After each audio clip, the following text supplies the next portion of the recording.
bem-vindos. Saiba que aqui é o seu lugar. Amém, Kleber? Já se recuperou depois da lasanha? Tá na hora já de anunciar outra, né? Lasanha do Kleber. Bênção. Queridos, que bom revê-los. Que bom, Eduardo, revê-lo. Que bom rever pessoas que há muito tempo a gente não via, né, Rose? Às vezes só em pensamento, que nem rede social talvez a gente se encontre. Mas que bênção, que bênção, que bênção poder ver famílias aqui reunidas, famílias queridas, abençoadas, compartilhando a vida nesse tempo. Irmãos, o movimento de vir à igreja é muito mais do que um sentimento religioso. É um tempo de construirmos a história juntos. Mas família faz barulho, não é assim mesmo? Lá em casa tem um pessoal que fala alto pra caramba, Henrique. Eu não sei como é na tua casa. E quando se encontra, a alegria toma conta do coração. É isso. Eu peço que você se coloque de pé. E a gente pode estender esse momento de aperto de mão, de encontro. Aí próximo a você, provavelmente há alguém que você ainda não cumprimentou. E você pode fazer isso agora. Dizer, olha, bom dia. Não te conheço. Mas a bênção de Deus, que a bênção de Deus esteja sobre a tua vida. Seja abençoado, abençoada em nome de Jesus. Esse som de voz é saúde. É música para os nossos ouvidos. E quando a comunhão é verdadeira, eu creio que é música para o coração de Deus. Amém. Que bênção. Não é, Vânio? Quando a comunhão é verdadeira, é música para o coração de Deus. A glória de Deus é compartilhar a vida. Ouvir o sorriso da Lourdinha não tem preço. Aí eu digo amém, que assim seja. Não é, Josi? Amém, glória a Deus. Há uma palavra em Deuteronômio 10, 21. Seja ele o motivo do seu louvor, pois ele é o seu Deus. Seja ele o motivo do seu louvor, pois ele é o seu Deus. Amém. Vamos orar juntos. Querido Deus, que a tua presença seja o motivo do nosso louvor. Que o nosso coração se alegre por sabermos que o Senhor é o nosso Deus. Eu te peço que no momento em que estivermos aqui, ó Deus, oferecendo canções ao Senhor, o teu Santo Espírito venha sobre as nossas vidas e ministre louvor verdadeiro e sincero através das nossas vozes. Ah, Senhor, eu te peço que através da nossa vida venha fluir um louvor sincero. Que só a Ti venhamos prestar culto e render a nossa adoração. É em nome de Jesus que nós oramos. Amém, amém. Pastor Rodrigo.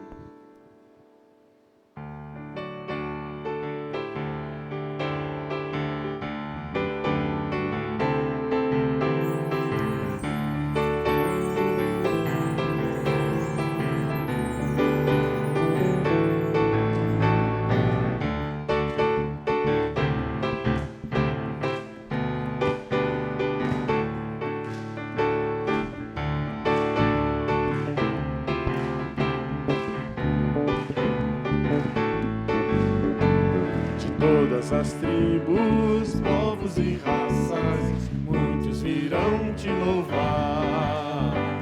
De tantas culturas, línguas e nações, no tempo e no espaço, virão te adorar.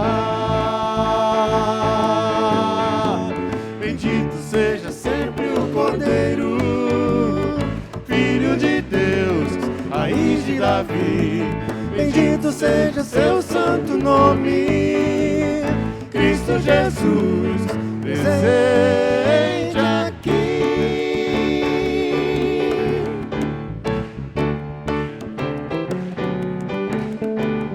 Remidos comprados, grande multidão, muitos irão te louvar. Teu povo escolhido, teu reino e nação, tempo e espaço virão te adorar.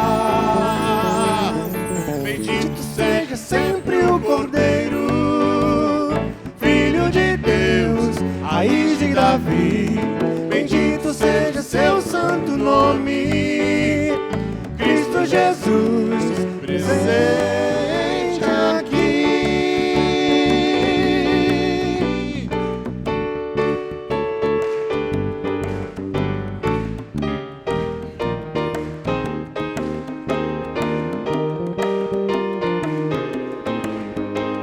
A nós só nos cabe tudo dedicar, oferta suave ao Senhor. Dons e talentos queremos consagrar, e a vida no seu altar pra teu louvor. Bendito seja sempre o Cordeiro, Filho de Deus, raiz de Davi. Bendito seja seu santo nome, Cristo Jesus, presente aqui.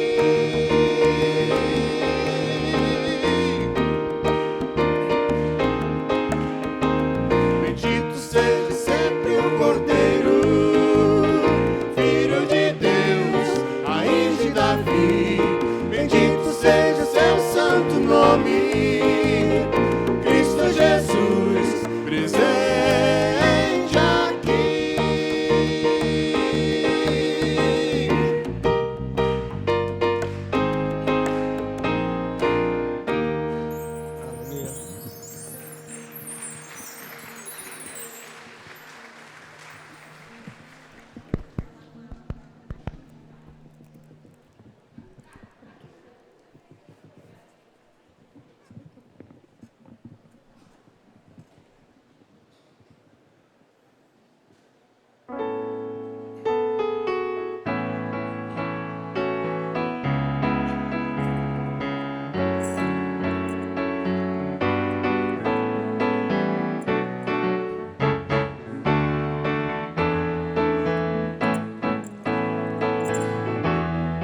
Falando de vida e não de morte, buscando a paz e não a guerra, olhando pro céu, onde está Deus que tudo pode fazer.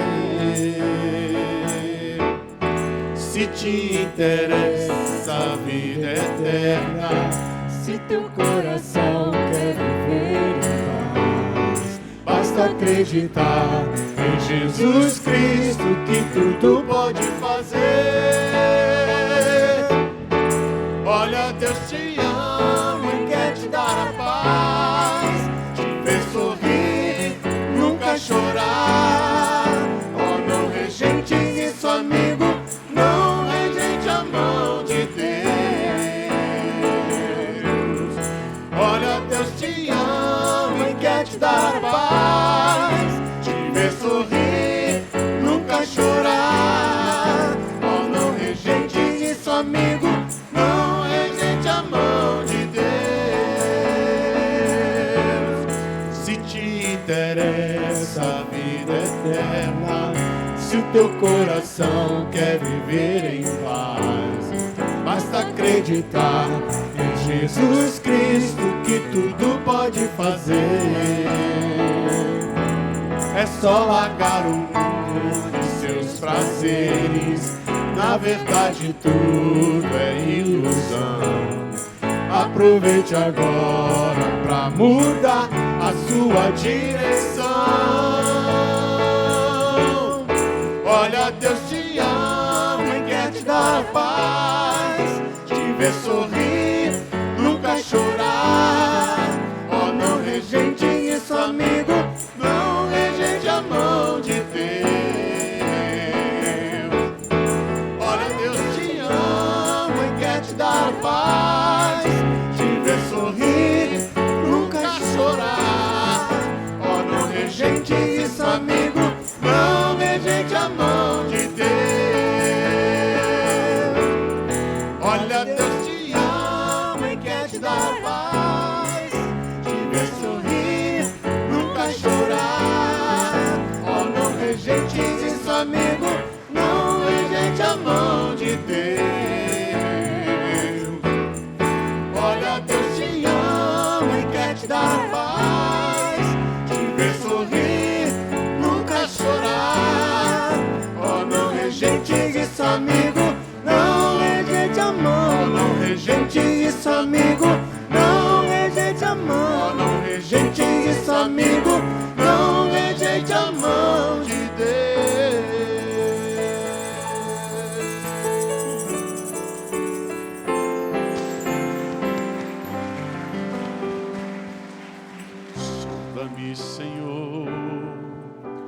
me conhece,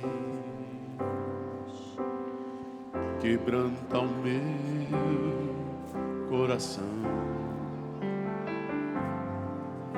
transforma-me conforme a tua palavra e enche-me até que em mim se ache só a ti. Então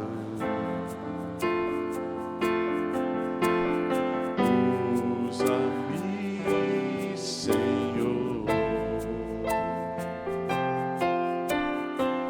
usa-me como um farol que brilha à noite, como ponte sobre as águas, como abrigo no deserto, como flecha que acerta o alvo. Eu quero ser usado da maneira que te agrade, em qualquer hora e em qualquer lugar. Eis aqui a minha vida, usa-me, Senhor, usa-me. Sonda-me, sonda-me, Senhor, e me conheces. Quebranta o meu coração,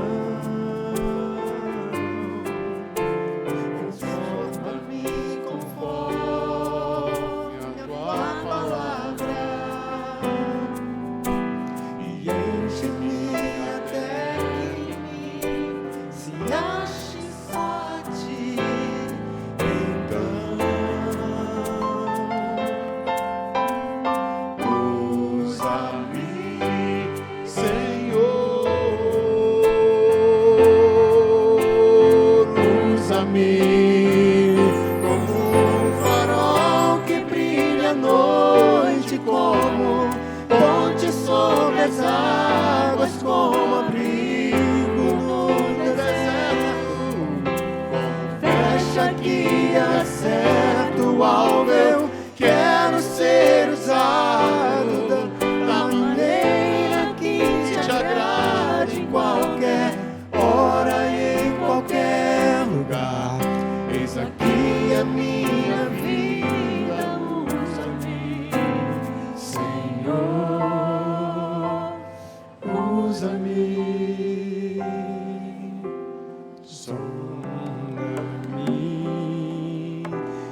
mulheres, como um farol. Como um farol.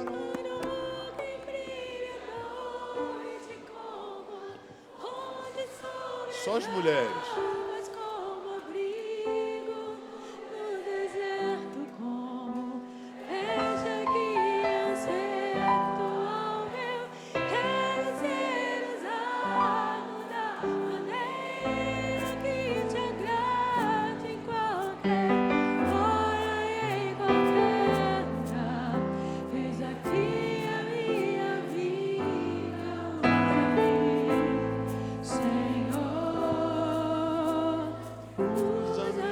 Agora só os homens. Como um farol que brilha à noite, como fonte sobre as águas, como abrigo no deserto, como flecha que acerta o alvo. Eu quero ser usado da maneira que te agrade, qualquer hora e em qualquer. E a minha vida usa-me, Senhor. Agora todo mundo junto para encerrar essa oração. Como um farol Que brilha à noite, como fonte uma fonte sobre as águas, como abrigo no nunca seco, como flecha que acerta o alvo. Eu quero ser usado, querendo, da maneira que o Senhor quiser, em qualquer hora, a todo tempo. Eis aqui as nossas vidas, usa-nos, Senhor,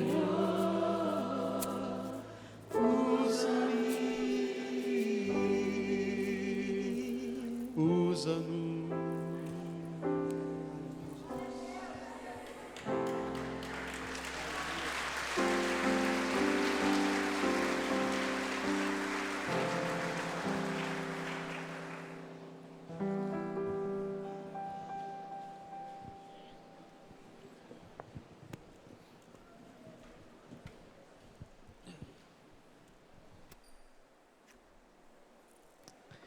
Leamos a palavra do Senhor, que se encontra em Gênesis 3, dos versos 2 ao 6. E disse a mulher à serpente: do fruto das árvores do jardim comeremos.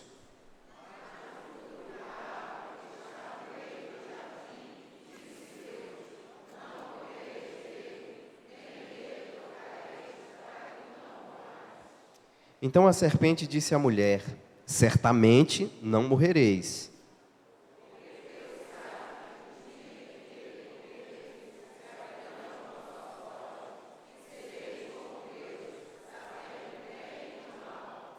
E viu a mulher que aquela árvore era boa para se comer e agradável aos olhos, e a árvore desejável para dar entendimento. Tomou do seu fruto e comeu. E deu também ao seu marido, e ele comeu com ela. Amém. Esse relato nos ensina, pode sentar, querido, algo muito importante sobre a condição humana. O relato em que o diabo vem até uma mulher em forma de serpente. Nesse diálogo há uma persuasão. A serpente convence a mulher a fazer algo que Deus tinha dito que não deveria ser feito. E a serpente usa um argumento. E esse argumento cola. Eva ouviu aquilo que a serpente disse e caiu no conto da serpente. E quando a serpente diz que se Eva comesse daquela árvore se tornaria como Deus, na verdade, o que está por trás de toda essa fala é um alerta para a nossa condição humana, a idolatria. E a serpente diz para Eva que ela deveria fazer algo que na verdade transformaria a sua própria vida naquilo que seria Deus. Nós cristãos evangélicos temos muito medo, e muitas vezes a gente fala muito, da idolatria de imagens, da idolatria histórica.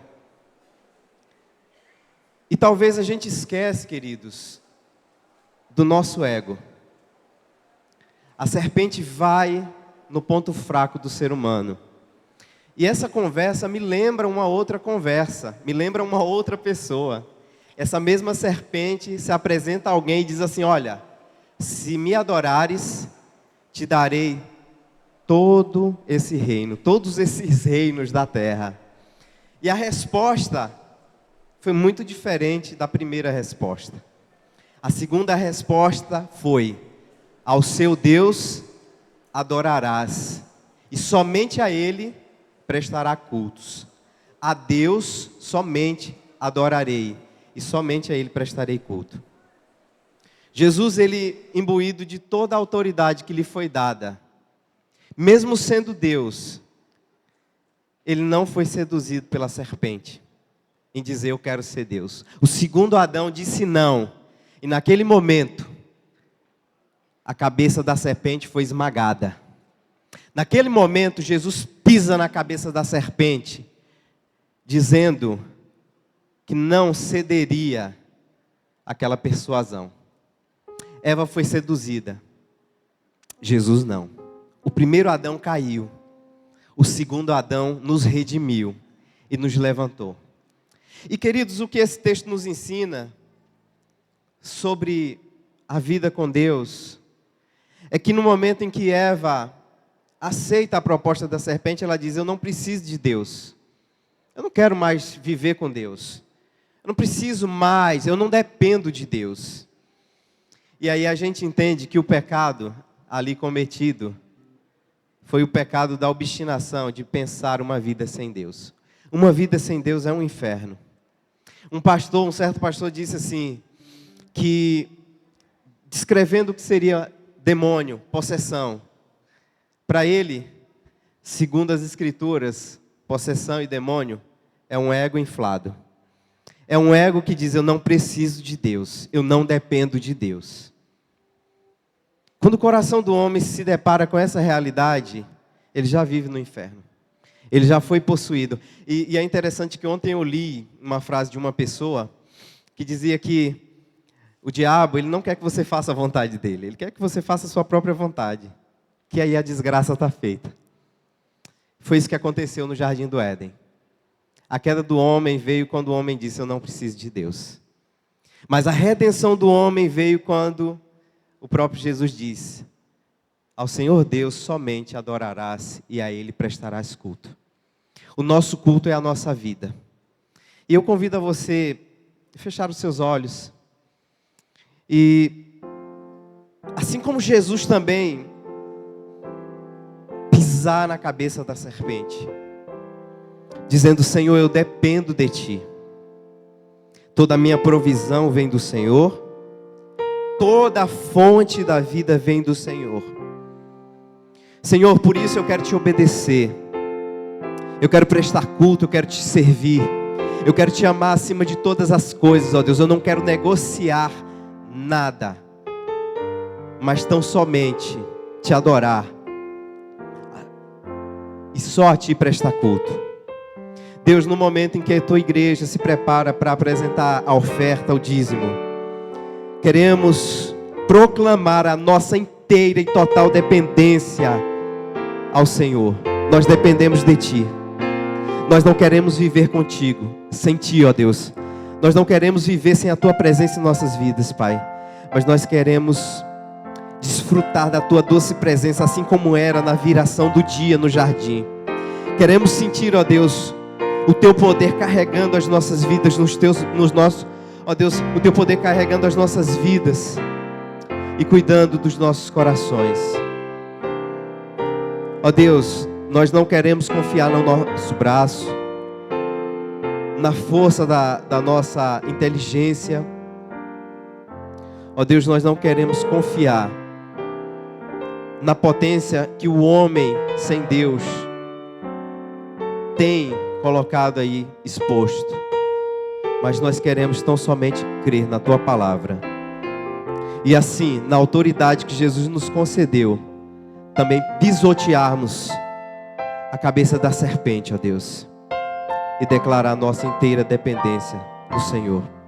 Em nome de Jesus. Amém. Vamos oferecer o nosso dízimo, a nossa oferta. Em Jesus confiar, sua lei observar.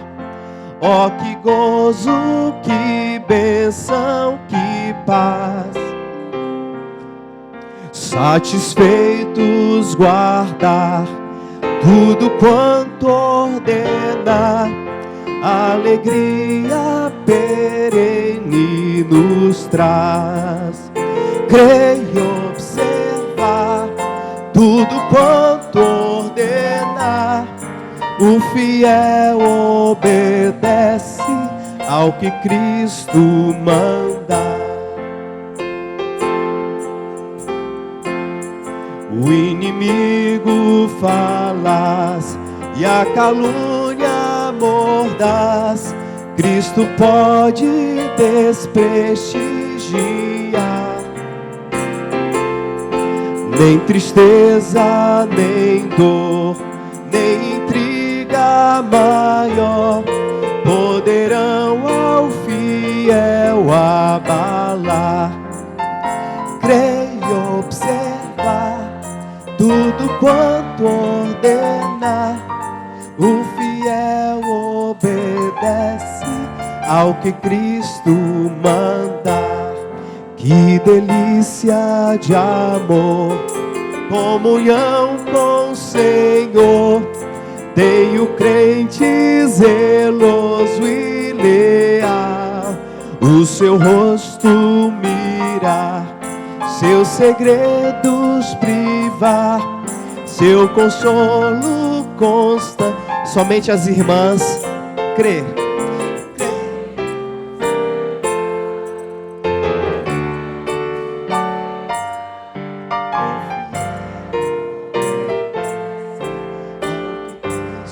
Todos juntos. Próxima estrofe. Resoluto, Senhor, e com fé e ardor, os teus passos queremos seguir, teus preceitos guardar, o teu nome exaltar, sempre a tua vontade. Agora os homens, os varões. Creio observar tudo quanto ordenar, o fiel obedece ao que Cristo. Toda igreja em obediência. Creio observar tudo quanto ordenar, o fiel obedece ao que Cristo mandar.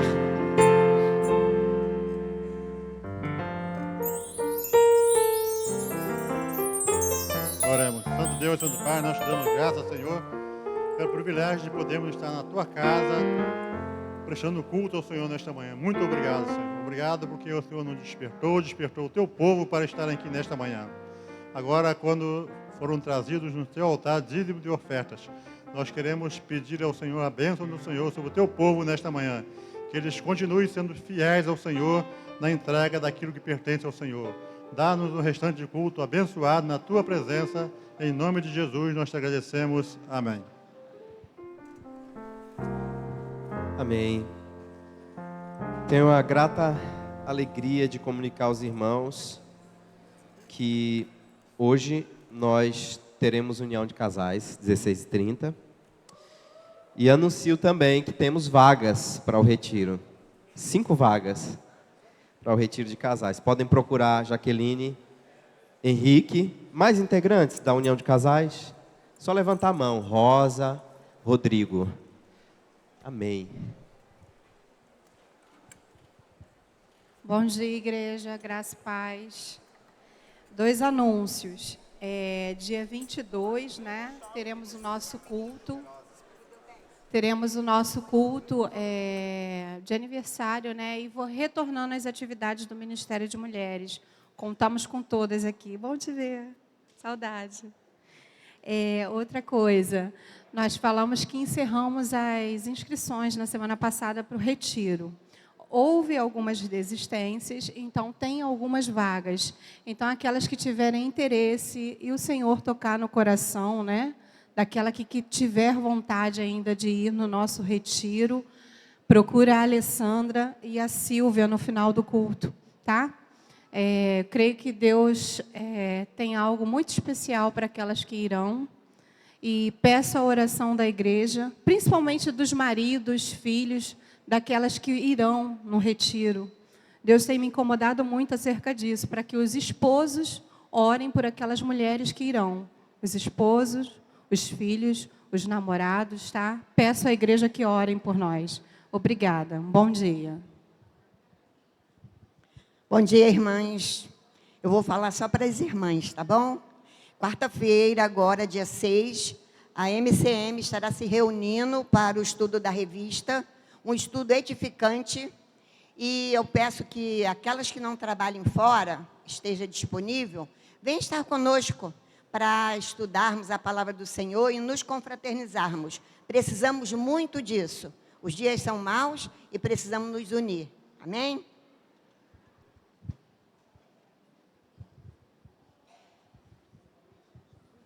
Bom dia, igreja. A Embaixada Tederiche está lançando o Adote um Embaixador. Na reunião de quinta-feira tivemos 43 embaixadores e a maioria, os pais, não eram da igreja. Estamos lançando o Adote um Embaixador para incentivar esses embaixadores que muitas vezes nem conhecem o Evangelho. Então, se você quiser no seu coração adotar um embaixador, são 4 parcelas, 4 meses, para incentivar eles a ir para o congresso. Se você tiver um embaixador que você conhece e você queira adotar, se você não tiver, mas quer ajudar a embaixada, está aqui o Adote um Embaixador. Não tem valor mínimo. Se você quiser dar R$10 durante esses 4 meses, são R$40 ajudando o embaixador a ir para o congresso. Tá ok? Então, só procurar um conselheiro da Embaixada Tederiche, se você quiser. Tá ok? Amém.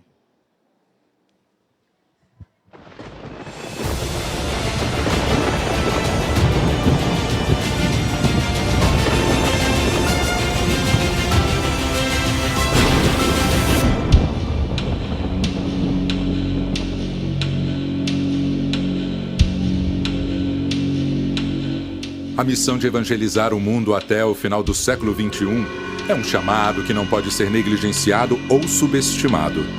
A palavra de Deus nos insta a proclamar o Evangelho a todas as nações, pois sabemos que Jesus voltará em breve. O mundo está cada vez mais necessitado da esperança e salvação encontradas em Cristo. Somos motivados a nos envolver ativamente na evangelização, pois esse chamado é urgente e para todos. O poder do Espírito Santo é a chave para completar a missão de evangelizar o mundo, e é através da nossa resposta e dedicação que veremos vidas transformadas e o reino de Deus sendo estabelecido na terra.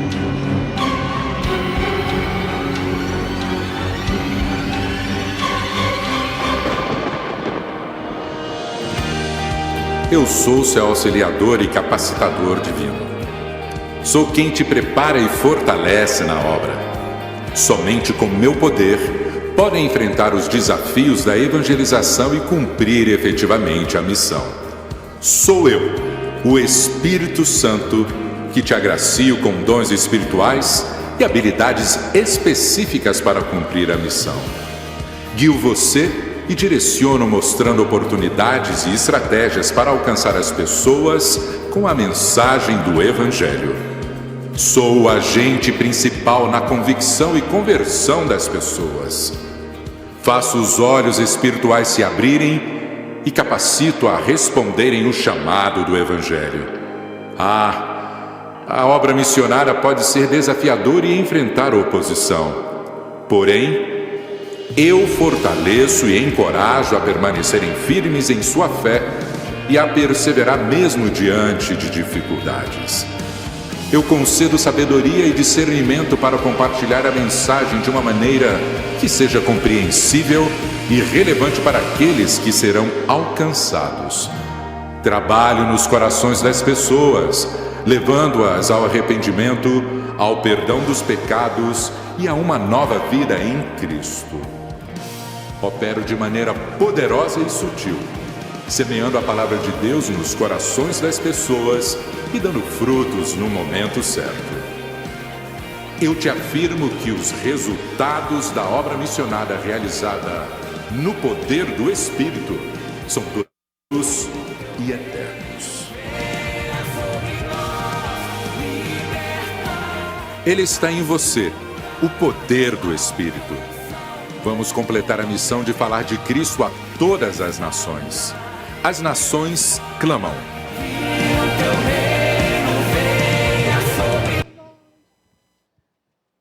Eu, pela manhã, quando eu cheguei aqui, o pastor Rodrigo estava ensaiando aqui o louvor. E ele estava cantando a canção Usa-me, Senhor. Nós cantamos assim, usa-me, Senhor. Como Isaías, quando recebeu o chamado, ele disse, eis-me aqui, envia-me a mim.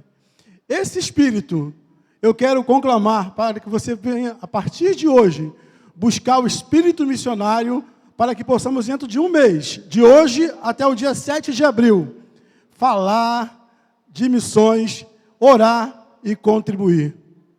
Vamos centralizar nossos esforços a partir de hoje. Não digo que a igreja vai parar, mas eu quero pedir a você, a que você passe neste momento a colocar como prioridade o trabalho missionário. Porque a igreja, em geral, se distraiu. A Igreja Batista do Bairro das Graças não pode se distrair. Tem que permanecer firme, permanecer ligada na palavra, ligada na missão que nos foi dada desde a fundação dos séculos, até a volta de Jesus Cristo. Vamos começar a partir de hoje à noite. Teremos a nossa abertura da campanha oficial, com a embaixada, com as mensageiras, aquele culto bonito que nós costumamos fazer. Então eu conclamo você a que venha logo mais, porque falar de missões é falar de salvação. E você vai ficar imbuído de estar conosco nessa campanha até o dia 7 de abril. Logo mais estarei orientando a igreja acerca da campanha. Eu quero pedir a você que continue orando conosco. Próximo domingo, dia 10, é o Dia Nacional de Oração por Missões Mundiais. A igreja toda, a Igreja Batista, vai se mobilizar no dia inteiro. São 10 horas de oração ininterrupta. Conclamo você a participar conosco. Eu estava aqui lembrando do irmão Carlos, marido da Yara. Já deixou a gente, já ele, né? Foi em dezembro.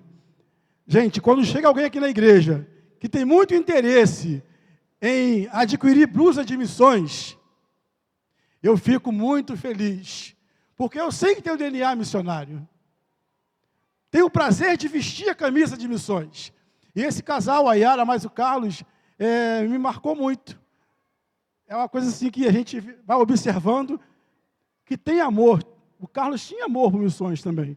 Não sei se é através da Yara, não sei se é através do coração dele, mas eu quero assim, como eles, tem muitos outros aqui em nossa igreja também, e eu quero que você, que ama missões, junte-se a mim, junte-se à igreja, para que possamos fazer a melhor campanha de todos os tempos. Porque o nosso tema é o seguinte, no poder do Espírito, vamos completar a missão. Amém, igreja? Nossa, esse amém não foi bom não, amém? Ah, melhorou. Glória a Deus.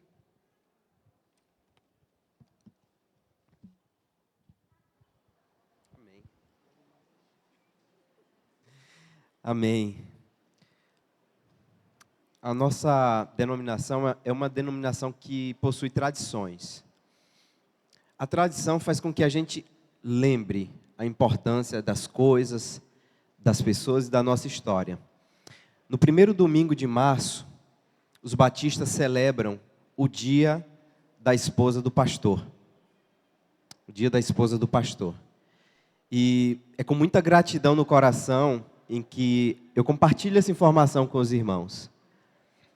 Pastor Rodrigo é uma bênção, Pastor Isaías é uma bênção. Mas ao lado dessa missão, existem pessoas de muito valor. E hoje nós queremos prestar uma homenagem a Sílvia, prestar uma homenagem à irmã Valquíria. Lilian, por favor. Bom dia, igreja. Um dia muito especial, né? Val e Sílvia. Meu Deus. Árdua batalha. São poucas. Uma vez, muito tempo, o pastor vai lembrar, mas eu não vou citar nome, que é antiético. Uma pessoa, muitos anos, pastor, teve o chamado para ser pastor. Eu estou vendo a cena. E foi até o pastor Isaías, eu estava perto. E o pastor Isaías falou assim, olha, ele era casado, é ainda. Não adianta você ter o chamado se a sua esposa não tiver o chamado. E naquela época a esposa dele não queria ter esse chamado. E atrasou a ida dele às igrejas como pastor. Não sei o fechamento. Mas aquilo ficou no meu coração. E eu pensei, esposa de pastor não é pastora, mas é alguém muito especial. É tão especial que tem um dia para que a igreja pare e reflita sobre esse ser. E nada mais, nada menos do que ser em março, onde a gente, todo o mundo, no dia 8, festeja o Dia Internacional da Mulher. Nós sabemos que nós, mulheres, somos todos os dias. Mas precisa de uma data, como o Manuca falou. E nós, batistas, somos, sim, tradicionais. E o que torna a esposa do pastor mulher tão especial? Sílvia e Valquíria. E todas as mulheres aqui, quem sabe os nossos adolescentes, terão esse chamado. E a sua namorada, a sua noiva, a sua futura esposa também terá. O que torna, então, essas mulheres tão especial? É uma mulher como tantas outras crentes no Senhor. Ama, sofre, age e reage. É rainha como Esther, dotada de beleza e sabedoria. No lar, é como Débora, levantada para ser a mãe da sua família. Protege seus filhos como Joquebeque. Possui o temor de Deus como as parteiras hebreias. Uma mulher com a humildade e a insistência e fé da mulher de Cananeia. E como Raabe não esconde a sua fé. É generosa como a pobre viúva. Persevera em oração como Ana. Como persevera em oração como Ana, né, Val? Sílvia. É paciente como Isabel. Mulher que tem o bom entendimento de Abigail e goza da hospitalidade acolhedora de Sulamita, que toca a orla do manto de Jesus à espera de milagre, e é obediente como a viúva de Sarepta. Tem a firmeza e o respeito de Sara e a fidelidade virtuosa de Ruth. E é forte, decidida e bem-aventurada como Maria. Mas ela é muito especial porque teve um chamado igual de Raquel e deixou de pastorear as ovelhas do seu pai para casar-se com um pastor de ovelhas do Senhor, para viver ao seu lado no campo todos os dias, para amar e ser amada, para bendizer e ser benditas pelas mulheres. Como Raquel tem seus momentos bons e seus momentos maus, fraquezas e limitações, necessitando muito de amor e compreensão, paciência e oração, para que cada dia possa crescer mais e mais, sendo esposa de pastor. Silvia e Valquíria. Val. Quando eu leio aqui que vocês são como Raquel, que deixaram de pastorear as ovelhas dos seus pais, para que se juntem a seus esposos e pastoreiem as ovelhas do Senhor. Assim a gente vê vocês. Mas também, como Raquel, a gente sabe que vocês são humanas. Têm fraquezas. Têm limitações. Tem dias bons, tem dias maus. Mas nós, como congregação, como um único corpo em comunhão, nós precisamos dar amor, compreensão, muita paciência e muita oração. E aí sim, elas vão continuar seguindo os nossos pastores. Eu chamo aqui Silvia e Val, por favor.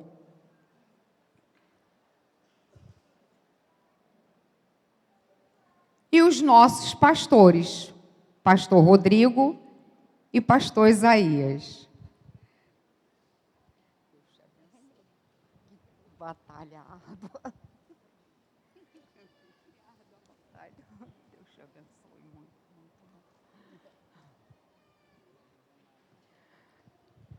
Uma pequena lembrança de nossa congregação. Amanda, por favor, e irmã Magali. E o Manuca, cadê Manuca? Manuca, vem orar por este momento, para que possamos, todos nós em pé, orarmos a Deus pela vida dessas mulheres valorosas, esposas de pastor, tão especiais, como todas as mulheres que nós acabamos de ler aqui na Bíblia. Amém. Irmã Valquíria, já são 43 anos ao lado do pastor, aqui no ministério. 45 anos ao lado do pastor, como casado, como casal. Mas à frente da PIBBG, 43 anos. Silvia, são quantos anos? 15 já.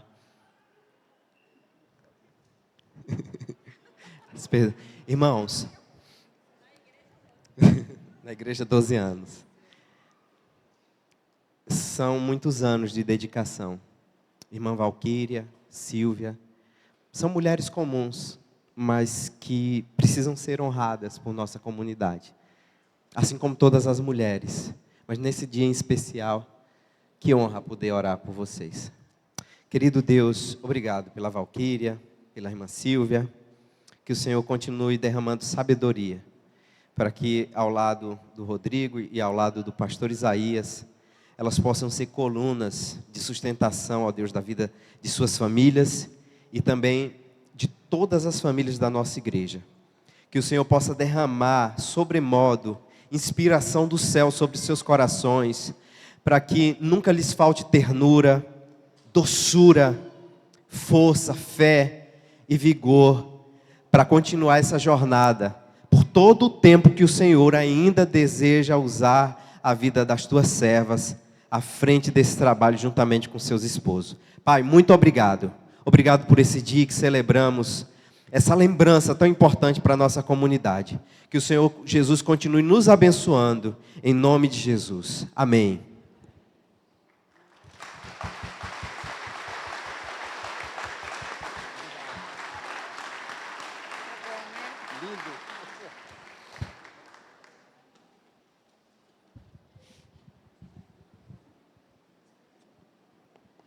Você pode sentar.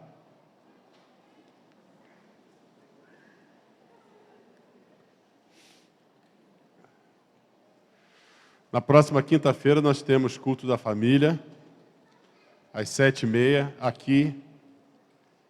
E temos almoço também. Esse almoço você está dando suporte ao Ministério da Família, está abençoando o Ministério da Família. Abra sua Bíblia em Lucas, o capítulo 23. Nós vamos ler a partir do verso 26. Essa manhã eu estou de máscara porque estou resfriado. Acho que é um hábito bem saudável para você que está resfriado também, evitar que os outros fiquem resfriados. Eu fui a um julgamento essa semana e já tinha lá 2 horas de espera para a minha vez para defender lá o meu cliente, e senta uma colega do meu lado que ficou meia hora espirrando. Aí não tem jeito. Aí eu peguei os vírus que ela espirrou. É uma coisa meio, se você parar para pensar, é meio anti-higiênico, né? meio porco. Mas nós não assimilamos na nossa cultura esse cuidado, como o oriental fez. Você vai no Japão, se a pessoa está resfriada, a pessoa coloca uma máscara. É você se importar com o outro, com o que o outro pode ou não pode contrair. Tem gente que tem o sistema imunológico muito frágil e um resfriado pode virar uma pneumonia. Então, faça isso, tenha esse hábito é um hábito saudável e você evita que os outros fiquem doentes por causa de você. Passe a vir de máscara se você estiver resfriado. Tá? Uma sugestão saudável aqui da nossa Igreja Batista do Bairro das Graças. Diz assim o texto, o Evangelho de Lucas, o capítulo 23, verso 26. Enquanto levavam, agarraram Simão de Cirene, que estava chegando do campo, e lhe colocaram a cruz nas costas, fazendo carregá-la atrás de Jesus. Um grande número de pessoas o seguia, inclusive mulheres que lamentavam e choravam por ele. Jesus voltou-se e disse-lhes: filhas de Jerusalém, não chorem por mim, chorem por vocês mesmas e por seus filhos, porque chegará a hora em que vocês dirão: felizes as estéreis, os ventres que nunca geraram e os seios que nunca amamentaram. Então dirão às montanhas: caiam sobre nós, e as colinas: cubram-nos. Pois se fazem isto com a árvore verde, o que acontecerá quando ela estiver seca? 2 outros homens, ambos criminosos, também foram levados com ele para serem executados. Quando chegaram ao lugar chamado Caveira, ali o crucificaram, com criminosos, um à sua direita e outro à sua esquerda. Jesus disse: Pai, perdoa-lhes, porque não sabem o que estão fazendo. Então, eles dividiram as roupas dele, tirando sortes. O povo ficou observando e as autoridades o ridicularizavam. Salvou os outros, diziam: salve-se a si mesmo, se é o Cristo de Deus, o escolhido. Os soldados, aproximando-se, também zombavam dele, oferecendo-lhe vinagre. Diziam: se você é o rei dos judeus, salve-se a si mesmo. Havia uma inscrição acima dele que dizia: este é o rei dos judeus. Um dos criminosos que ali estavam, dependurados, lançava-lhe insultos. Você não é o Cristo? Salve-se a si mesmo e a nós. Mas o outro criminoso repreendeu, dizendo: você não teme a Deus, nem estando debaixo da mesma sentença? Nós estamos sendo punidos com justiça, porque estamos recebendo o que os nossos atos merecem. Mas este homem não cometeu nenhum mal. Então ele disse: Jesus, lembra-te de mim quando entrares no teu reino. Jesus lhe respondeu: eu garanto, hoje você estará comigo no paraíso. Vamos orar? Senhor Deus e Pai, obrigado por essa passagem que acabamos de ler. Quão profunda ela é e quantos elementos úteis à nossa fé ela contém. E eu te peço que o Senhor as faça fixar nos nossos corações nesta manhã, para que nós sejamos alimentados pela Tua palavra, por aquilo que ela traz para a gente, por essas conversas ao pé da cruz. Em nome de Jesus te oramos. Amém. O tema da mensagem dessa manhã é conversas ao pé da cruz. Esses são os momentos finais do ministério terreno de Jesus. Ministério, objetivo, alvo. Jesus tinha uma missão. Um minuto.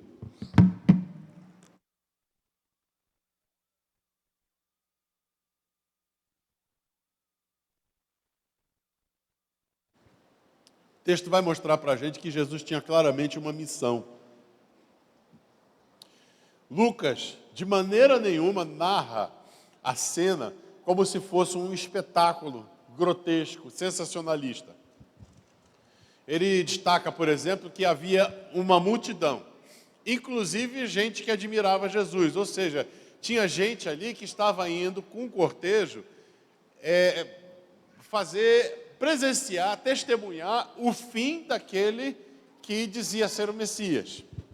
Era aquela torcida do contra, e tinha muita gente que estava ali e estivera momentos antes quando gritou Barrabás, solte Barrabás, crucifica o Cristo. E essa multidão misturada entre gente que aceita e gente que detesta, estava ali no seu cortejo, no seu sofrimento. Mas Lucas, ele só faz questão de registrar a presença.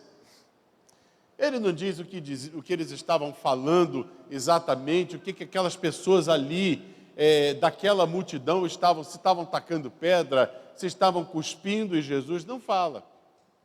Não descreve, por exemplo, os cravos, e a gente sabe que houve cravos que foram pregados nos pés e nas mãos de Jesus, houve uma lança que o rasgou, mas não fala com detalhes, não é uma preocupação. Essa preocupação talvez tenha tido o Mel Gibson quando fez aquele filme A Paixão de Cristo. A Paixão de Cristo foi um filme feito para você ter pena de Jesus, porque moeram Jesus. Você pega a Paixão de Cristo e às vezes a gente coloca a cena aqui em cantata e na época da Páscoa, Jesus está moído, está esquálido, está todo arrebentado. Está ali exaurido nas suas forças. Mas é interessante que Lucas não se atém a esses detalhes, porque esses detalhes não eram realmente importantes para estarem registrados. Lucas, em momento algum, está querendo que as pessoas tenham pena de Jesus, se compadeçam de Jesus, estejam numa posição de, ai, tadinho, coitadinho. Eu me lembro que eu assisti A Paixão de Cristo num cinema. E as pessoas estavam chorando durante o sofrimento. As pessoas estavam ali entristecidas da forma como Jesus foi moído, de ver a forma como Jesus foi moído. E alguns choravam, outros se lamentavam. E você podia ouvir as interjeições das pessoas sentindo aquelas dores. Ui, ai. Lucas não tem essa preocupação. Lucas registra que os religiosos foram ali conferir, os curiosos em geral, porque existia uma espécie sádica de ver o sofrimento alheio, e isso acompanhou o mundo antigo. Se você assistiu um filme medieval, onde as pessoas vão para uma praça pública ver o criminoso ser guilhotinado, é exatamente aquilo que acontece aqui. As pessoas iam para o local da crucificação assistir aquele espetáculo grotesco, que era a execução de prisioneiros, de uma forma tão dolorosa, que visava torturar o preso antes que ele morresse. Mas no texto não tem essas dramatizações exageradas, não são importantes. Algumas conversas são importantes e elas têm um propósito todo especial para a gente, para compreender o que esse texto nos traz. Então, Lucas não vai perder tempo com os detalhes sórdidos, com os detalhes sádicos. Lucas vai registrar o que acontece a caminho da cruz. E isso é importante que a gente compreenda, porque é importante a gente entender o que Jesus foi fazer na cruz. Eu tenho repetido aqui por vezes que Jesus não é um preso político sofrendo as mazelas da opressão de uma classe dominante. Não, isso fica muito bem na boca de partidos da esquerda. É política. Mas esse Jesus que está no texto, ele não está caminhando ali para acabar com a opressão sobre os pobres. Não! Até porque naquela multidão não tinha só rico, tinha pobres zombando de Jesus. E aqueles 2 ladrões que estavam ali, estavam crucificados com Jesus, a gente já chega lá, ricos não eram. Eram ladrões, ladrões sem vergonha. Não eram ladrões do poder. Os ladrões do poder continuavam nos palácios. Aqueles ali eram ladrões da ralé, escória. Ladrãozinho. Como a gente costuma dizer, é um ladrão de galinha. Vai lá roubar uma galinha. Esses 2 homens eram pessoas assim. Não eram pessoas importantes. Eram seres desimportantes. Então, Lucas, a caminho da cruz, faz questão de registrar, no verso 28 a 31, que Jesus, no caminho da cruz, profetizou. Olha lá, verso 28 ao 31, olha o que está registrado aí no capítulo 23. Jesus voltou-se e disse-lhes: filhas de Jerusalém, não chorem por mim, chorem por vocês mesmas e por seus filhos, porque vai chegar a hora em que vocês dirão: felizes as estéreis, os ventres da que nunca geraram e os seios que nunca amamentaram. Então dirão as montanhas: caiam sobre nós, e as colinas cubram-nos. Pois se fazem isto com a árvore verde, o que acontecerá quando estiver seca? Isso é um oráculo profético. Jesus está evocando Oséias, capítulo 10, versículo 8. Depois você dá uma olhadinha lá. Então Jesus, no caminho da cruz, profetiza. O que mais Jesus faz ao caminho da cruz? No caminho da cruz, Jesus não entrou em desespero. No caminho da cruz, Jesus não está mais na agonia de espírito. Jesus está caminhando com aquele peso nas costas e é ajudado por um homem chamado Simão de Cirene. Cirene era uma cidade da Líbia, a atual Líbia, na África. Possivelmente, então, esse homem, Simão de Cirene, fosse um homem com a pele escura, fosse um negro, e estava ali sendo instado a ajudar Jesus. Olha que interessante, ele carrega a cruz de Jesus, e Jesus naquele momento começa a orar pelos que estavam ali sendo executados com ele. Jesus orou pelos seus companheiros de agonia. Jesus orou por aqueles 2 criminosos. Mas não orou só pelos 2 criminosos. Jesus orou por toda aquela multidão. Jesus olha para toda aquela multidão e pede perdão ao Senhor. Eles não sabem o que estão fazendo. Isso é oração. Então Jesus, a caminho da cruz, profetiza, e Jesus ora por seus opressores, Jesus ora por aqueles que seriam executados, e Jesus ora por quê? É importante que a gente compreenda por que Jesus está orando. Jesus está orando, meu irmão e minha irmã, porque quem ora não perde o controle.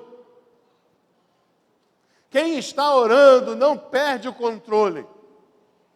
Porque quem está orando também não assume o controle. Quem está orando pede que o Pai controle tudo. Entrega o controle para Deus. Então Jesus está orando porque o controle está na mão do Pai.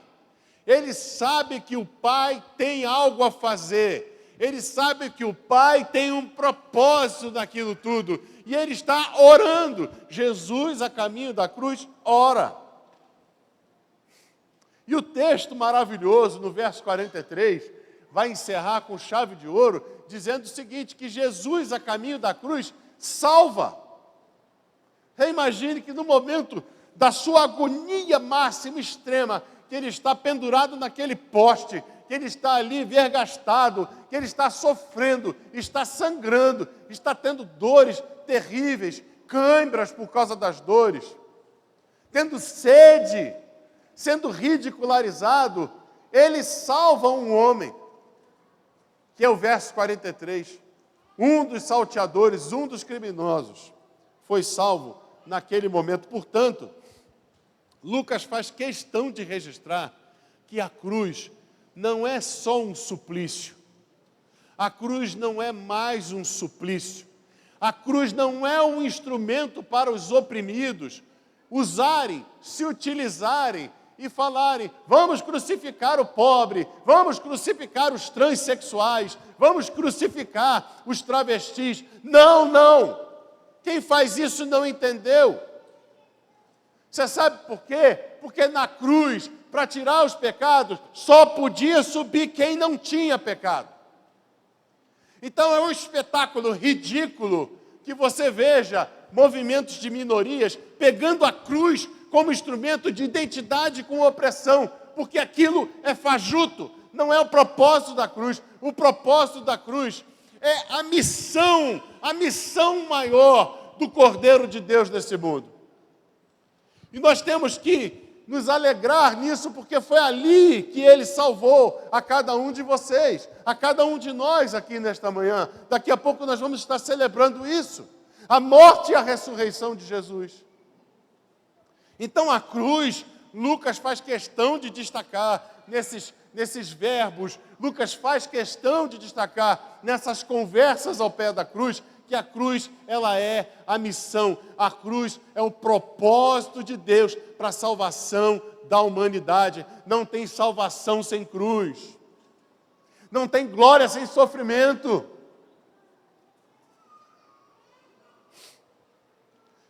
O cenário, no topo da cruz, você viu no texto que tinha uma inscrição que identificava o crime dele. Qual crime? À direita tinha um ladrão. O romano tinha esse hábito de inscrever o crime da pessoa que estava sendo executada na crucificação para destacar, para servir de exemplo. À esquerda, outro ladrão. Estava lá escrito, ladrão. Mas e Jesus, que nada fizera? Do que acusaremos ele? Ah, esse é o rei dos judeus. Talvez um crime de lesa majestade, talvez um levante, fosse considerado alguém que tenha se levantado, mas o próprio Pilatos viu que não tinha nada nele para que ele fosse condenado, então resolveram ridicularizá-lo. A cruz vai se transformar num espetáculo de ridicularização da figura do nosso mestre. Por que ele está sendo crucificado entre dois salteadores? Porque querem rebaixá-lo. Percebe?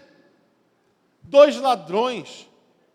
O ladrão dos criminosos, eu não diria nem assim, o homicida é ruim pra caramba, o homicida, o assassino é muito ruim, mas você imagine um homicida cujo homicídio foi feito para roubar.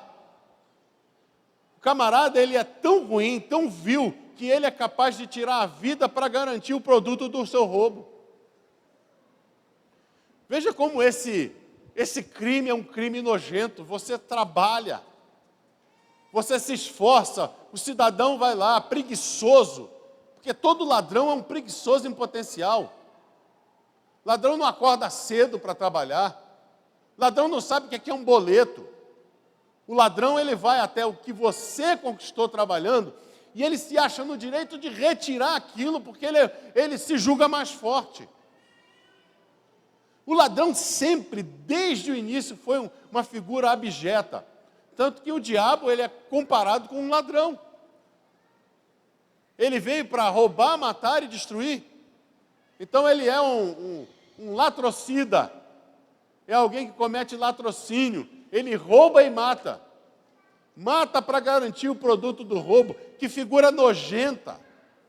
Esses dois homens de figura nojenta são a companhia de Jesus na cruz do Calvário. Veja, à direita e à esquerda são colocados dois ladrões para rebaixar Jesus.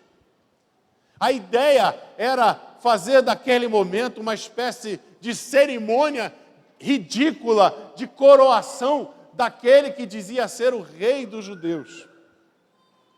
Puseram sobre ele uma cruz, uma coroa de espinhos e não uma coroa de ouro. Deram a ele de beber vinagre. Você já parou para pensar por que foi vinagre que ele bebeu? Em primeiro lugar, porque lá no livro de Salmos existe essa prefiguração profética da bebida azeda, do vinho estragado. O que é o vinagre? O vinagre é o vinho que estragou. A gente usa para temperar uma salada, mas não dá para você botar o vinagre no lugar do vinho. O rei, ele tinha os melhores vinhos. E Jesus ali estava sendo coroado como rei, com uma coroa de espinhos e um cálice de vinagre. Um odre de vinagre. Para zombar, toma aí o seu vinho, rei dos judeus. E ele absorve aquele vinho, ele cheio de sede, bebe o vinagre, o vinho azedo, o vinho azedado, o vinho estragado. É pura zombaria, é pura ridicularização. Jesus está sendo ridicularizado por aquela gente. Pelos soldados, pelos homens, pelas mulheres, pelos pobres, pelos principais, pelos ricos, por todos aqueles que estavam aqui, exceto um grupinho pequeno dos seus discípulos que estava ali e se compadecia daquela situação, mas ainda não tinham percebido o que era o triunfo. Porque para a gente concluir aqui, o texto de Lucas fala que Cristo triunfa na cruz mesmo antes de expirar.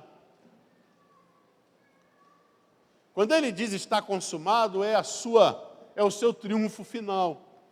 É o cumprimento definitivo da missão. Ele expirou. Nas tuas mãos entrego o meu espírito, está consumado.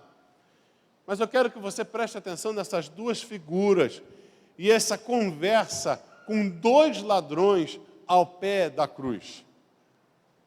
Um diálogo interessante. O primeiro ladrão, ele zombou da salvação. Ele zombou da obra redentora de Jesus. Ele zomba do poder de Deus. A sua fala é zombeteira. Tu não é o rei dos judeus, tu não é o Cristo Messias. Salva-te a ti mesmo e a nós. É um sarcasmo diabólico que aquele homem tem na boca. Ele não desce do seu orgulho. Ele não é capaz, nem no instante da sua agonia, se mover da sua situação de inclemência. Ele não dobra os seus joelhos. Ele não consegue confessar a sua condição. Ele está achando, talvez, quem sabe, que o seu furto, o seu roubo, houvesse uma justificativa para ele, como alguns chegam a justificar a sua atividade criminosa. Eu roubei para comer, eu roubei porque as pessoas me exploram, eu roubei porque está todo mundo roubando, eu roubei porque todo mundo faz. Não é assim? Você olha lá o caminhão virando, aí o miserável vai lá, pega carne, pega lata, e depois vai para a igreja cultuar, dizer aleluia, glória a Deus. Aquilo é furto, quando não roubo. Mas é errado. Mas demonstra para a gente que nós somos uma sociedade doente. Nós somos pessoas enfermas. Nós precisamos de Jesus para consertar isso. E esse homem, no último momento, nos seus últimos suspiros, nos seus últimos instantes, ele está do lado do Rei da Glória, mas ele prefere ridicularizar a figura de Jesus como rei. Você não é o rei, cara. desce daí e nos retira daqui. Mas tem a figura do segundo ladrão. O segundo ladrão, verso 41, ele começa a sua fala de uma maneira muito peculiar. Nós estamos sendo punidos com justiça, porque estamos recebendo o que os nossos atos merecem. Mas esse homem não cometeu mal algum. Primeiro ponto, confissão. Não existe salvação sem confissão. Não existe quebrantamento sem antes você admitir, eu estou errado. Não existe possibilidade de que você seja salvo sem antes você chegar e reconhecer, eu sou um ladrão mesmo. É isso que esse homem está fazendo. O homem está dizendo, eu mereço estar aqui. Aqui é um lugar que eu sou merecedor de estar aqui, porque eu fiz por onde merecer. Eu procurei e encontrei. Eu cacei essa situação para mim. Não tem justificativa para o que eu faço. Você está aí dizendo, talvez, que você fizesse isso por alguma motivação, porque você é a vítima da sociedade. Mas não, eu reconheço que eu fiz porque eu sou fraco. Porque eu tenho em mim um desejo de não trabalhar, de não me esforçar. Porque há em mim uma cobiça latente que me faz olhar para o que o outro tem. E não quero trabalhar, e eu quero ter o que o outro tem, então eu vou lá e tomo. Eu reconheço quem eu sou e que eu estou aqui porque eu mereço. Esse é o primeiro ponto desse homem. Segundo ponto, verso 42. Então ele disse, Jesus. Ele chama a salvação pelo nome. A salvação tem um nome. A salvação não é Iemanjá. A salvação não é um orixá. A salvação não é Maria. A salvação não é o teu dinheiro. A salvação não é o teu pai. A salvação não é o teu diploma. A salvação tem um nome. A salvação é Jesus. E ele clama pelo nome de Jesus. E ele diz, Jesus, lembra-te de mim quando entrares no teu reino. Jesus. Primeiro ponto da salvação desse homem é o reconhecimento de quem é. Sou ladrão. Eu não sou como esse homem, ele não fez nada, mas eu sou ladrão. Por que você ridiculariza? Somos ladrões. Mas diante da constatação de que para mim não existe glória nenhuma, de que eu sou a ralé, de que eu sou isso aí mesmo, não passo de um ladrão, eu quero clamar nesta tarde. Refiro-me ao texto, tá? Eu quero clamar nesta tarde, Jesus. E ele clama, Jesus. Ele chama a salvação pelo nome. Ele intimiza a salvação. Lembra-te de mim quando entrares no teu reino. Ele reconhece Jesus como rei. Olha, o outro zombara de Jesus, este se submete, ele entrega a sua vida ao governo de Jesus. E pode parecer louco isso, poxa, qual é o propósito da vida desse homem? Esse homem tem poucos minutos ainda de existência. Qual é a importância disso? O que ele vai fazer de importante? Ele não vai fazer nada de importante, exceto uma coisa. As suas palavras, a sua conversa ao pé da cruz e a resposta final de Jesus continuam dando testemunho pelos séculos de que Jesus salva a qualquer um.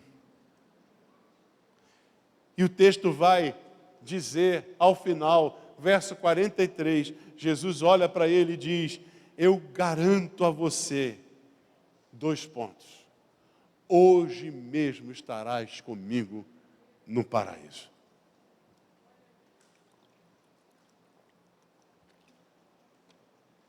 Meu irmão, minha irmã, nunca aceite uma doutrina que pregue que a salvação é para amanhã.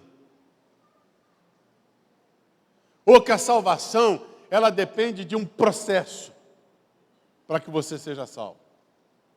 Processo é santificação, sem a qual ninguém verá o Senhor.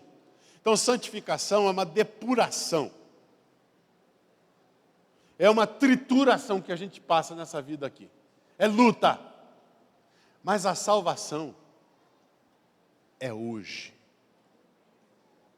A salvação nunca será para amanhã. A salvação, ela é agora. Ela é o presente de Deus.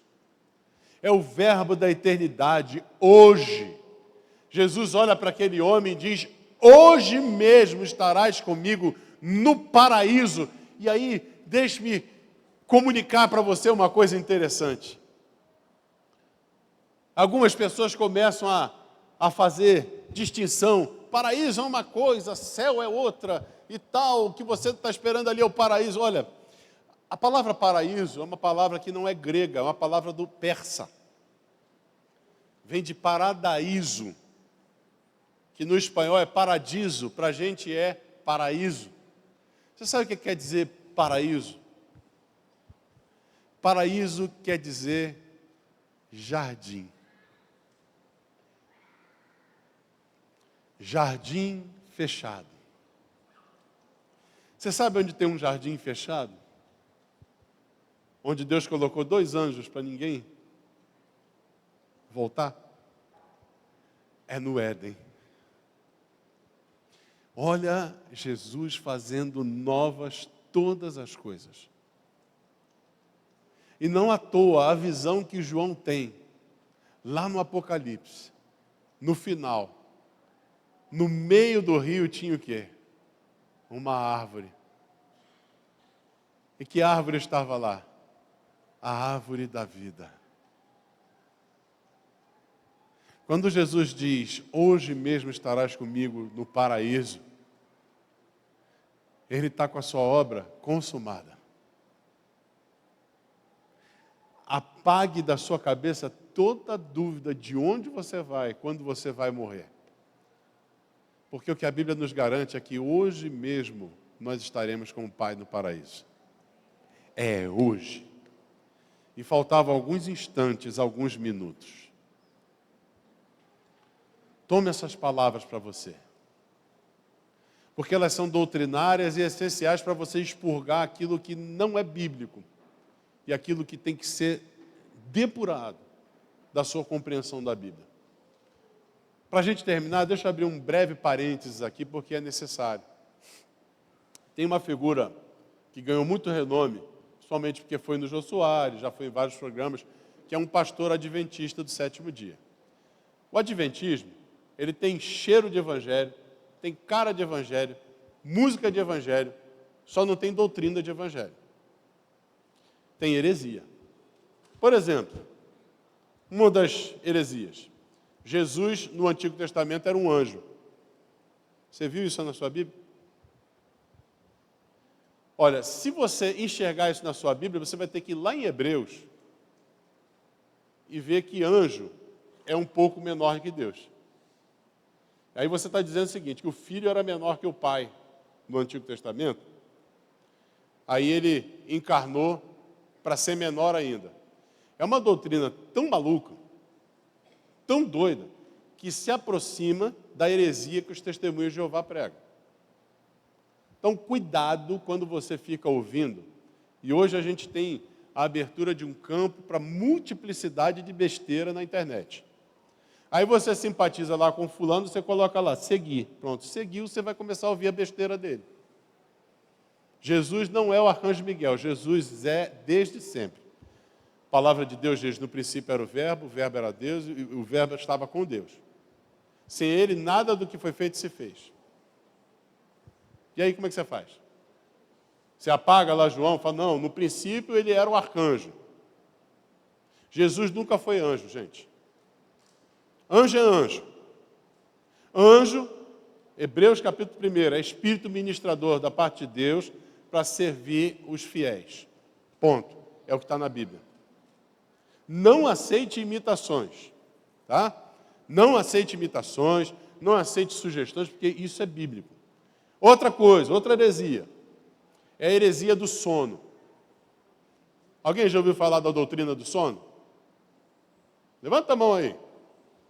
Ainda bem que não. A doutrina do sono é a seguinte, quando você morre, você vai ficar dormindo. Então ali, modo dormitório de Belfor Roxo está aqui na solidão. Cheio de gente dormindo. Cheio de crente dormindo, esperando o dia do juízo, você imagine. Eu pego Jesus falando com um homem na cruz, que ele vai estar hoje no paraíso. E aí o camarada me pega o texto e faz uma coisa grotesca. O adventista do sétimo dia, ele mudou o versículo e colocou assim: eu lhe garanto hoje, 2 pontos, que estarás comigo no paraíso. Olha que diferença. Senhores advogados, né? Já deu uma diferença. Eu lhe garanto hoje, 2 pontos, estarás comigo no paraíso. O Rodrigo, ele é adventista, e como um bom adventista, ele defende essas ideias. Ele, por exemplo, diz que Ellen Good White, que é a profetisa, criadora do adventismo, é uma profetisa de verdade. Não é. Ela errou pelo menos umas 4 vezes a vinda de Jesus. Porque uma das características do adventismo é ficar fazendo cálculo para ver quando Jesus vem. Se você já veio de lá, você sabe o que eu estou falando. Se você passou por lá, você sabe como é que é. E se você tem algum parente, algum amigo que ele já deve ter enchido a sua paciência com a história do sábado. E falado que a gente vai ir para o inferno porque a gente não guarda o sábado. Olha, todo dia, depois que Jesus derrotou a morte na cruz, é dia do Senhor. Os cristãos de Antioquia começaram a cultuar no primeiro dia da semana, para exaltar a Jesus no primeiro dia, que é o dia da ressurreição. Mas se todo dia não for dia do Senhor, Deus deixou de ser Senhor na sua vida e você vai ter um dia como Senhor na sua vida. Perceba bem, qual era o grande dilema do judaísmo? Peca-se de domingo a sexta. E quando vai chegando sexta-feira, às 18 horas, todo mundo se prepara para a santificação. Aí, das 18 horas de sexta-feira, você fica santo até as 18 horas de sábado. É igual essa história de jejum até meio-dia. Isso é o jejum mais sem vergonha que a gente tem. Na boa. O camarada começa com essa história de jejum até meio-dia e fala, miserável. Sabe por quê? Você já percebeu que jejum até meio-dia, você dorme até as 8? Você já comeu 8 horas de jejum. 8 e 4, 12. Tu jejuou 4 horas, malandro. Meio-dia, tu está urrando de fome. Deu meio-dia e 1, prato é o dobro, prato do Alain. Pedreiro, né? Mas né? Cada prato é um pratão. Eu estou fazendo esse destaque porque essa é uma questão de dever de exortação à igreja, e o pastor tem essa função de ensinar para vocês o que é heresia. Essas são heresias. São heresias que, por exemplo, quando o cara fala que Jesus é o arcanjo, ele está fazendo isso com Jesus. Está reduzindo. Aí Jesus vai pregar lá, eu e o Pai somos um. E aí? No Antigo Testamento, eu e o Pai somos eu e 1/4, é isso? Ou eu sou 1/4 do Pai? Não dá. Não dá, isso não casa com a Bíblia. E a gente tem que bater de frente com isso, porque todo mundo vai para casa e fica no YouTube. Aí depois o cara fala um negócio assim, oh, que lindo, eu nunca tinha ouvido um negócio desse. Claro, aqui não. Eu espero que aqui você nunca tenha ouvido uma bobeira dessa, porque a gente se esforça para que você ouça o que está aqui. Tá? Você ouviu o que está na palavra de Deus. E com muito temor, a gente vai e pega a interpretação, e lê, tem texto que é difícil, a gente se debruça sobre ele, mas trazendo uma concisão daquilo que a gente prega. E se você morrer hoje salvo, você vai para onde? Vai para onde? O céu. O céu é o quê? É um paraíso. Você não vai para o sono. Não vai para o sono. Essa é uma doutrina que o Adventismo catou do judaísmo. O judaísmo acredita que haverá uma ressurreição no futuro. Eles levam isso tão a sério que se a pessoa tiver perdido um pedaço de osso, eles vão caçar o osso para poder colocar o corpo inteiro na tumba e a pessoa, quando ressuscitar, não sair mancando. É sério isso, tá? Você está indo? Leva ferro e fogo isso, tá? Você quer ver um exemplo? O que José fez acerca dos ossos dele quando ele falou que eu queria sair do Egito? Ele pediu aos filhos que jurassem que quando eles saíssem do Egito, levassem os seus ossos.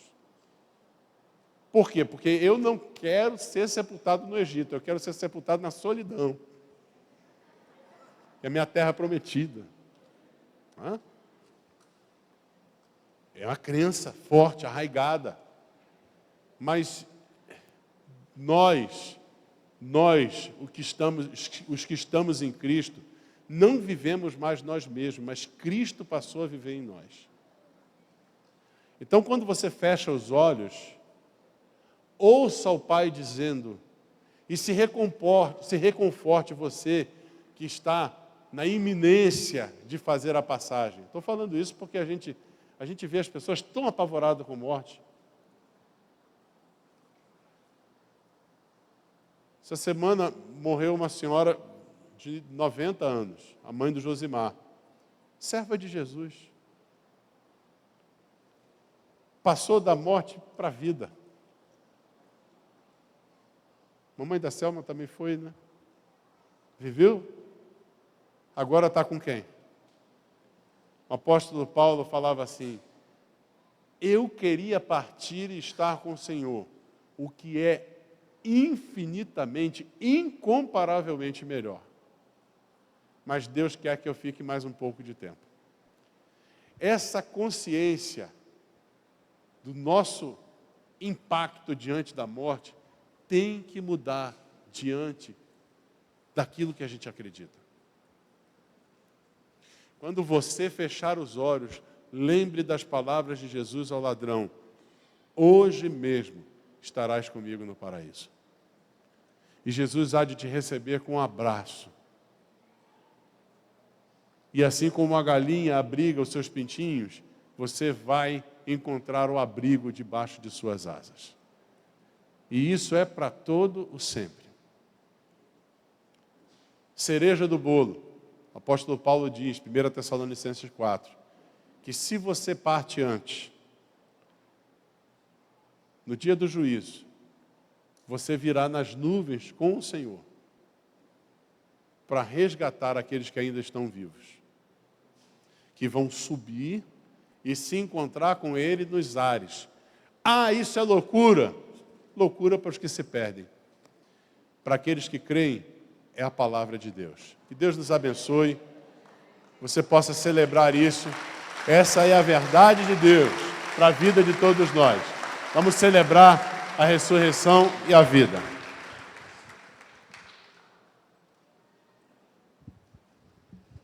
Ainda bem que aquele profeta adventista não é Isaías, é Rodrigo. Mas não é da Palma, é Silva. Eu estava sentado ali, ouvindo esse sermão, e fiquei indignado. Um aparelhozinho, que provavelmente você tem aí em mãos, chamado celular. O celular é uma bênção, mas é uma maldição. Ele é uma praga. Mal usado é uma desgraça. É igual álcool. Álcool, se você botar fogo, você vai se arrebentar. Mas se você se machucou, passou um álcool ali, limpou, fica legal. Eu estava torcendo aqui para uma determinada pessoa ficar aqui para assistir o culto, que eu queria que ela observasse algumas coisas que aconteceram e não vão acontecer mais. Pode acontecer, mas de outra forma, não da forma que foi. Mas o telefone tocou e ela foi embora. Por que ela foi embora? Porque ela não veio para a igreja. Ela veio à igreja trazendo o telefone. E eu sou do tempo que não tinha telefone, nem aquele fixo, que aquele se comprava um carro pelo preço daquele telefone. A gente chegava na igreja, e o que acontecia na igreja? Se cultuava. Eu percebi várias pessoas, irmãos, incrível, com celular na mão, irmãos. Gente, eu fico... Você me desculpa, mas eu estou muito irado com isso, irmão. Porque isso é uma falta de respeito com Deus. Por que eu digo que é com Deus? Que a palavra dele, irmão, está sendo trazida. A pessoa está dando mais valor a um celular, uma porcaria de uma notícia qualquer, lá para o YouTube, ou seja, lá o que for. Porque no momento que ele pega o celular para olhar, ele desviou da mensagem, já não sabe mais o que o pregador está falando. Aí se o pregador começa, quando ele presta atenção, fala uma palavra assim, esse pregador está maluco, isso não existe. Porque ele perdeu o fio da meada.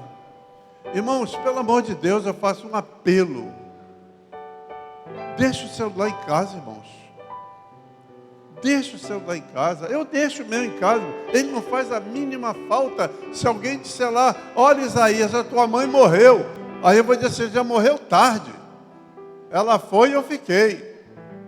Mas eu não vou abandonar a igreja, o culto de Deus naquele momento, porque a minha mãe morreu, porque eu não vou resolver o problema dela. Ela já morreu. Então ela vai esperar mortinha lá, mas eu vou ficar no culto até o final. Eu estou falando isso pela minha tristeza que fiquei daquela pessoa não ter ficado para assistir o culto.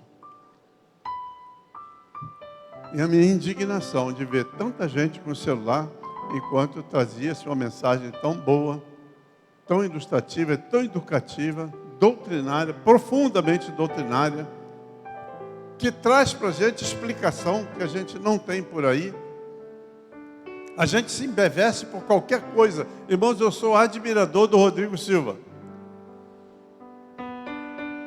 É um homem que estuda, mas doutrinariamente, para mim, ele é zero à esquerda. E eu debato com uma irmã que era membro dessa igreja, que está na igreja adventista, e eu pego as heresias do Isaías e passo para ela, para que ela acorde, para que ela se desperte. Eu queria que esse veneno não caísse aqui, porque depois que o veneno entra, irmãos, parece que não tem uma vacina para tirar. Cuidado, irmão. Cuidado com o que você segue. Siga Jesus, siga a palavra de Deus, obedeça a palavra de Deus. Você vai ver coisas maravilhosas acontecer na sua vida. Mas vamos à celebração da ceia. A ceia do Senhor, irmãos, é desejo de Jesus. Foi Ele que estabeleceu, e da forma como Ele estabeleceu, Ele quer que nós continuemos. E assim, Ele ordenou. Por isso, ela é chamada de ordenança, até a sua volta. Mateus 26, verso 26 em diante, diz assim: enquanto comiam, Jesus tomou o pão, deu graças, partiu, deu aos discípulos, dizendo: tomem, comam. Isto é o meu corpo. Em seguida tomou o cálice, deu graças e ofereceu aos discípulos, dizendo: bebam dele todos vocês. Isto é meu sangue, o sangue da aliança, que é derramado em favor de muitos para o perdão dos pecados. Eu lhes digo que de agora em diante não beberei deste fruto da videira até aquele dia em que o beberei o vinho novo com vocês no reino de meu Pai. Depois de terem cantado um hino, saíram para o Monte das Oliveiras. Classicamente, irmãos, nós os batistas usamos muito esse texto, mas tem outros textos também. Inclusive, sobretudo, de Romanos capítulo 11, quando o apóstolo Paulo coloca ordem na celebração da ceia. De vez em quando, muito de vez em quando, eu gosto de usar o texto de Romanos capítulo 11. Mas eu não estou vendo necessidade por hora. Mas vamos nesse aqui que é o clássico. Jesus diz assim, deu graças ao Senhor. Não foram os diáconos que deram graças, viu? Não foram os discípulos que estavam com ele. Foi quem? O Senhor. Mas eu não sou o Senhor. Então eu posso pedir que os diáconos também olhem. Arlindo, faça essa oração. Olha, nosso Deus, nosso Pai, nosso Deus, nós te agradecemos, Pai, por esse momento, Pai. Pedimos, Senhor, que o Senhor abençoe, mais uma vez, esses alimentos, Senhor Deus. Abençoa, Senhor Deus, os irmãos, Senhor Deus, como participar. Senhor, limpa, Pai, nossas mentes, nosso coração, para que possamos, Senhor, receber esses alimentos com bom grado, Senhor Deus. É a oração que eu te faço, já te agradeço. É em nome de Jesus. Amém. Se você já aceitou Jesus como Salvador, é lavado e remido pelo sangue do Cordeiro, batizado em nome do Pai, do Filho e do Espírito Santo, você está convidado a participar da mesa do Senhor.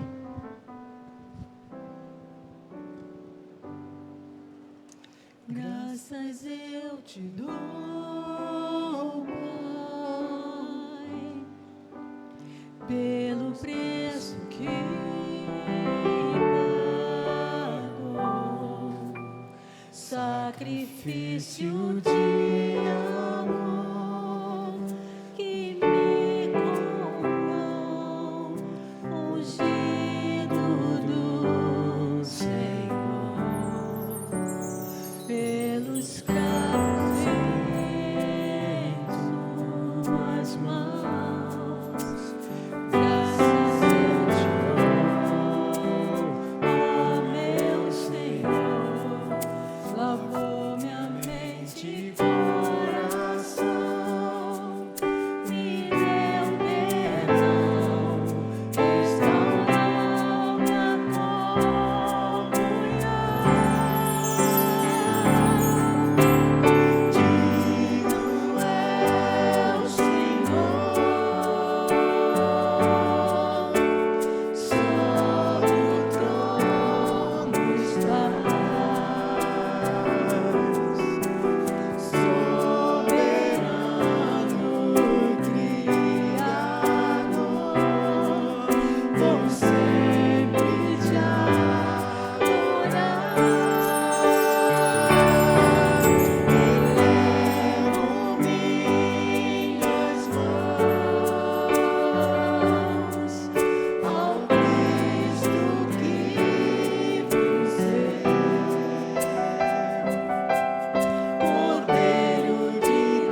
Salvador maravilhoso,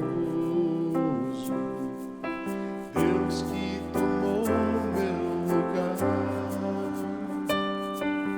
Cordeiro entregue ao Calvário, morto pra nos salvar,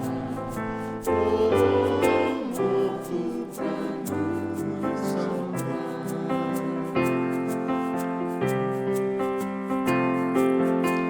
Consolador, conselheiro, Deus que me vem abraçar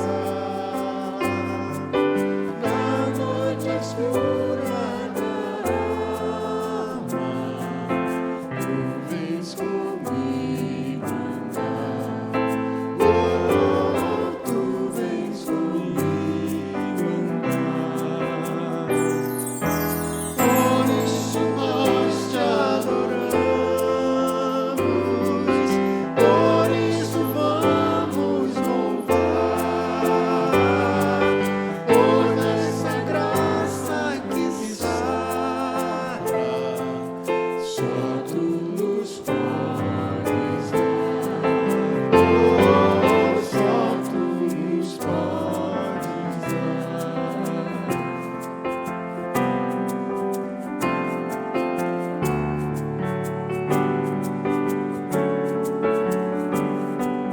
Pai poderoso infinito, Deus que não cansa de amar, em meio às nossas fraquezas, tu vens comigo andar, oh, nós vamos te buscar. Por isso nós te adoramos, por isso vamos louvar, pois dessa graça que sara, só tu nos podes dar, oh, só tu nos podes dar.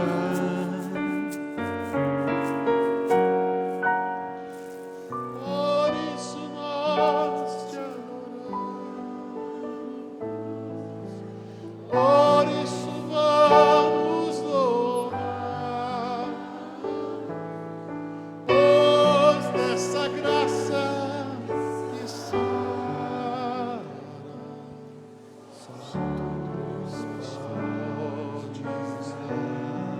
oh, só tu nos podes dar, oh, só tu nos podes dar.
Fiquemos de pé, irmãos.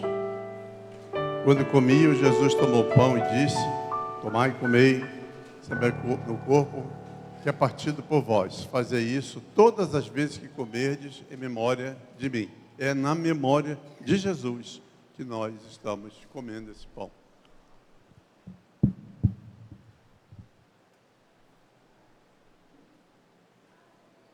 Da mesma forma, tomou o cálice, dizendo: esse cálice é o meu sangue, que é derramado por todos vocês. É o meu sangue, o sangue do Novo Testamento, do novo pacto, do novo tratado. E quando nós estivermos participando deste sangue, estamos memorizando que o sangue de Cristo foi derramado na cruz do Calvário por nossos pecados, por nossas culpas. Mas Ele nos redimiu naquele dia que o aceitamos como Salvador. Mas Ele não quer que a gente se esqueça disso. Por isso que Ele celebrou a ceia e disse que nós teríamos de fazê-lo até a sua volta. Bebamos todos. Agora coloca aquela gotinha, num ato de contrição e de agradecimento ao nosso Deus, e bradamos aquele glória a Deus. Glória a Deus.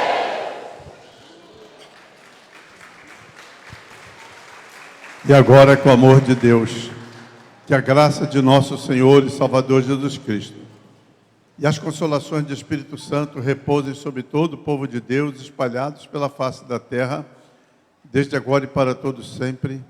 Amém.